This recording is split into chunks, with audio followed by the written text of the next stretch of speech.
জীবনে যদি অনেক নামাজ কাজা হয়ে যায়, অনেক ওয়াক্ত, অনেক বছর পর্যন্ত আপনি নামাজ আদায় করেন নাই, কিন্তু এখন আপনি নামাজটা আদায় করতে চান, এই নামাজ কত কাজা হয়েছে আপনার কোনো হিসাবও নাই, তাহলে আপনি কিভাবে নামাজটা আদায় করবেন? এই বিষয়টা নিয়ে আমি আপনাদেরকে ক্লিয়ার করতে চাই। অনেকেই প্রশ্ন করে, হুজুর আমার শরীয়তের হুকুম যখন আমার উপরে জারি হয়েছে তখন থেকে আমি 2 বছর 5 বছর 7 বছর আমি নামাজ আদায় করি নাই, কিন্তু আলহামদুলিল্লাহ এখন আল্লাহ পাক আমাকে কবুল করেছে, এখন আমি নামাজটা আদায় করি, এবং অতীত জীবনে নামাজ কাজা করার কারণে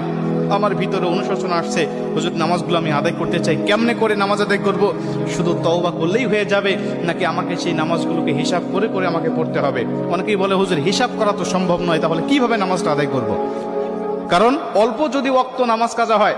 যেমন আজকে আপনি 2 ওয়াক্ত নামাজ কাজা করেছেন, আসর এবং মাগরিবের নামাজ আপনি আদায় করেন নাই, এশার নামাজের সময় আপনার স্মরণ হয়েছে বা আপনি অবসর হয়েছেন, ব্যস্ততা আপনার কমেছে, আপনি এখন কাজা নামাজটা আদায় করবেন, হিসাব করে আপনি এশার নামাজের আগে আসরের নামাজের 4 রাকাত আপনি কাজা নামাজ আদায় করলেন, মাগরিবের 3 রাকাত করলেন, তারপর এশার